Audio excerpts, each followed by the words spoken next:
दोस्तों, भारतीय TV serials television दुनिया के अनोखे कारनामे, जिनको देखकर दुनिया के महान वैज्ञानिक भी सोच में पड़ गए हैं कि मरा आदमी आखिर कैसे जिंदा हो सकता है। आखिर इतने थप्पड़ एक आदमी कैसे सहन कर सकता है। यह देखकर डॉक्टर्स भी हैरान है कि वेंटिलेटर पर पड़ा आदमी जो मर चुका है आखिर सिर्फ एक आवाज के बाद कैसे उठ सकता है। कोई आदमी पूरी जिंदगी भर भला कैसे रो सकता है?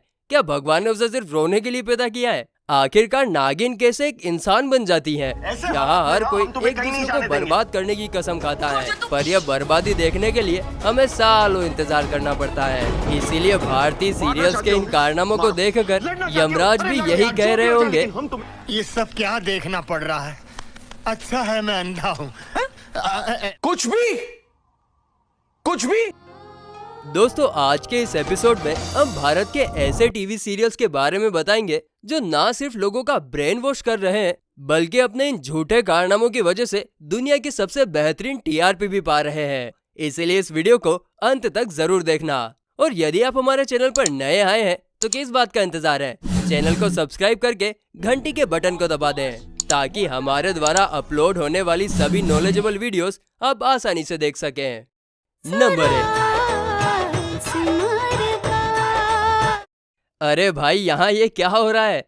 यह एक आम घर है, पर काम बहुत ही खास हो रहा है, क्योंकि इस घर के लोग साधारण काम करने के लिए नहीं जाने जाते हैं। तभी तो इसकी टीआरपी सामान्य से ज्यादा है कि एक सीजन खत्म हुआ नहीं और दूसरा सीजन झट से आ गया। वो बहू रीमा नहीं थी, वो नहीं थी। एक बार तो सिमर को सीरियल वालों ने मक्खी तक बना दिया था। तो है ना कितने कमाल का यह सीरियल भाई।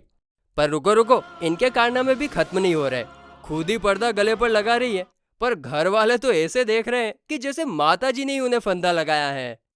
अब तक तो आपने सिमर को रोते ही देखा, पर जब इनको गुस्सा आता है तब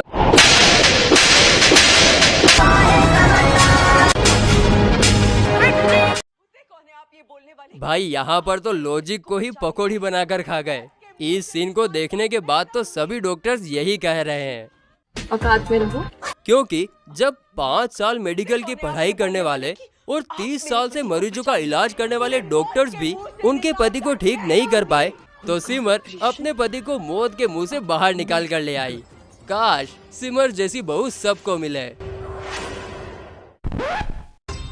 देख लीजिए जाके, आपका पेशेंट सांसें ले रहा है। इस शो की एक और किरदार है माता जी। वैसे तो लोग बुढ़ापे में मीठा और तला भुना खाना छोड़ देते हैं, पर माता जी को तो बुढ़ापे में ही मीठा और तला भुना खाना अच्छा लगता है। वाह, बड़ी रंगबाज बुढ़िया है। और यदि गलती से आपने इनको रसगुल्ले, जलेबी और काजू कतली नहीं दी तो फिर इनका ये हाल हो जाएगा। भगवान किसी को अपने पास बुला ले, पर ऐसी सासू माँ किसी को न दे, क्योंकि यह जीते जी किसी को नरक पहुंचा दे। नंबर 2, नागिन। इंडिया के तो छोड़ो, यह सीरियल चाइना में भी उतना ही पॉपुलर है। वो क्या है ना भाई, वहाँ के लोग सांपों से कुछ ज्यादा ही मोहब्बत करते हैं। कम से कम इतना पॉपुलर शो होने के नाते इसकी एडिटिंग तो गोलू साइबर कैफे वाले से ना कराते। नहीं, नागिन सीरियल के लाखों चाहते हैं, पर इतनी सस्ती एडिटिंग। भाइयों, एकता कपूर के नागिन सीरियल के 6 सीजन अब तक आ चुके हैं, पर उनकी नागिन का बदला अभी तक पूरा नहीं हुआ है। पता नहीं किस सीजन का इंतजार कर रही है उनकी नागिन। लायन, डायन, मोरनी, नेवला, चील, नागिन एक ही परिवार के सदस्य कैसे हो सकते हैं भाई? लगता है कोई इंसान का परिवार नहीं बल्कि जानवर का परिवार है, और इन सबकी शादियां भी एक दूसरे से हो रही हैं। अच्छा, आप ही बताओ, यदि इंसान का इस सीरियल में कुछ काम ही नहीं है तो रखा ही क्यों? मतलब ये सब क्या देखना पड़ रहा है? और यहाँ तो देखो, कमाल ही हो गया। इनकी प्रार्थना में इतनी शक्ति है कि खुद काली मां का झगड़ा निपटाने चली आई है, वो भी सिर्फ एक आवाज में। अब तो हद ही हो गई जब ये गोरी लड़की काली हो जाती है और उसके कपड़े फट जाते हैं और यह माँ काली का रूप धारण कर लेती है।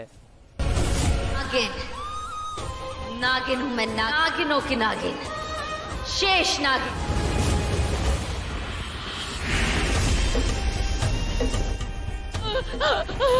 उन सब से मैं अपने बच्चे का इंतकाम लूंगी। तुम तो एक औरत होके दूसरी औरत के बच्चे को कैसे मार सकती हो? तो पुलिस की खाकी वर्दी का भी अपमान किया। वरदानी ने कुदरत के कानून को अपने हाथों में ले लिया। बच्चे की हत्यारन, तैयार हो जा मरने के लिए।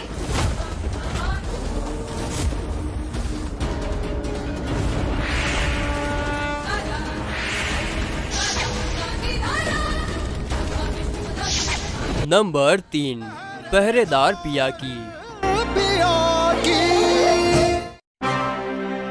भैया इस सीरियल को बनाने का मकसद बताओ। लड़का 9 साल का और लड़की 19 साल की, और इन दोनों की शादी भी करा दी जाती है, मतलब टीआरपी के लिए। कुछ भी। अब आप कहोगे प्रियंका चोपड़ा और निक जोनस। अरे भाई वे बालिग है और निक ने स्कूलिंग पूरी कर ली थी। वाह सीरियल वालों वाह। यह बच्चा कॉपी में रंग भरने की उम्र में मांग भर रहा है और स्कूल जाने की उम्र में हनीमून जा रहा है। क्या लॉजिक लगाया है सीरियल वालों ने भाई। मुझे तो लग रहा है इस सीरियल को बनाने वाले भी बच्चे हैं, तभी तो उन्होंने इस इलॉजिकल सीरियल को बनाया है।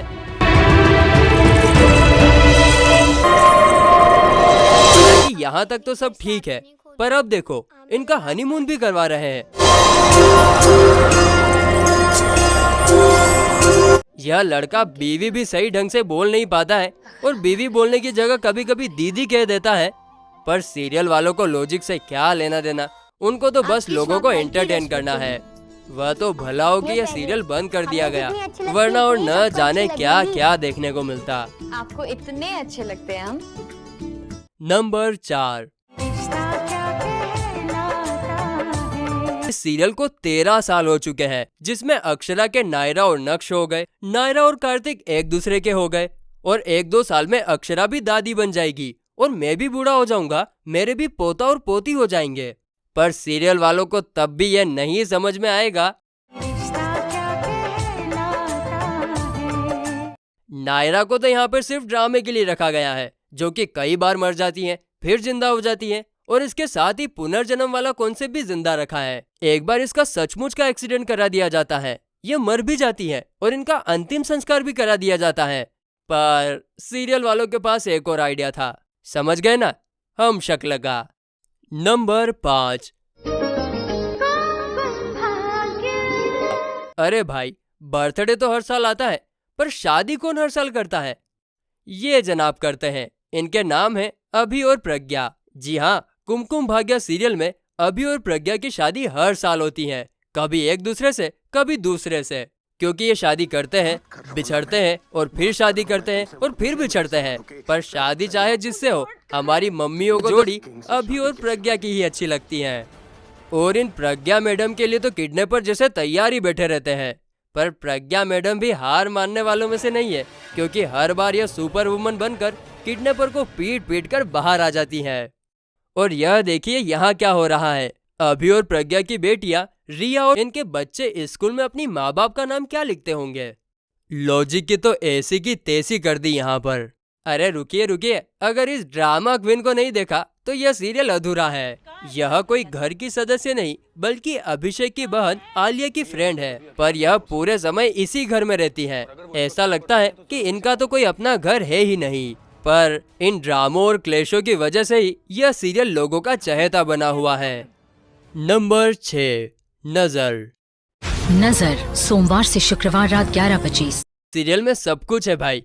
भैंसासुर, पिशाचिनी, छिपकली, चुड़ैल, सर्पिनी, मतिनी सभी जीव जंतु हैं, और यदि कोई नहीं है तो वह है इंसान, और जो इंसान है उनको जानवर डस रहे हैं। तो भाई जरा यह बताओ, जब इंसानों के इस घर में कोई वैल्यू ही नहीं है तो उनको रखा ही क्यों?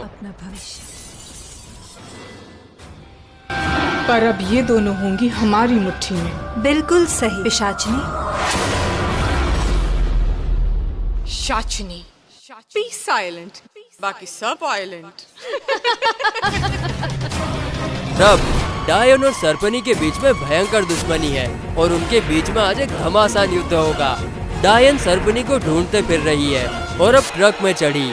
पर इस सीरियल को बनाने वाले समझदार हो या ना हो, पर यह ट्रक ड्राइवर बड़ा होशियार निकला। यह देखो पतली गली से जा रहा है।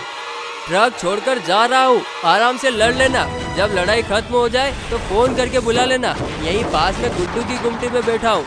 और ये देखिए, डायन की आंखें तारों से भी तेज चमकने लगी। उसने अपनी चोटी बड़ी की और सांप को इस आदमी के ऊपर फेंका। और यह देखो, सर्पिनी की बेटी की आज शादी है और ये सांप बन जाती है, और इसको देखने के बाद मेरी ऐसी हालत हो जाती है। नंबर 7, साथ निभाना साथिया। यह देखो इस औरत को, अपना दिमाग धोने की बजाय लैपटॉप धो रही है। आप ही बताइए जरा, कोई इतना गवार कैसे हो सकता है?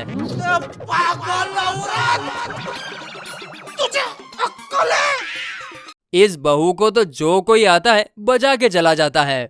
लेकिन ऐसा नहीं है कि यह बहू केवल मार ही खाती रहती हैं। जब इनको गुस्सा आता है ना, तो इनके गुस्से के आगे सांड भी फेल है। और जब इसे माता आ जाती है, तब तो भाई इसका स्वेग अलग ही लेवल का है। इसकी पॉपुलैरिटी तो अब इतनी बढ़ गई है कि लोग इस सीरियल को गोपी बहू तक बोलते हैं, क्योंकि इस बहू की महानता की वजह से ही यह सीरियल अब तक चल रहा है। और अब इस क्लिप को देखकर सारे डॉक्टर्स अपनी डिग्रियों को रामू कबाड़ वाले के यहाँ बेचकर चिल्लम पीने लगे हैं। गोपी, मैं तुमसे आखिरी बार कह रहा हूँ, अगर तुम मेरी बात नहीं सुनोगी ना, तो तुम देखना मुझसे बुरा कोई नहीं होगा। बंद करो अपना ही तमाशा और उठो।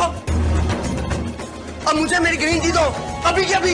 A few moments later.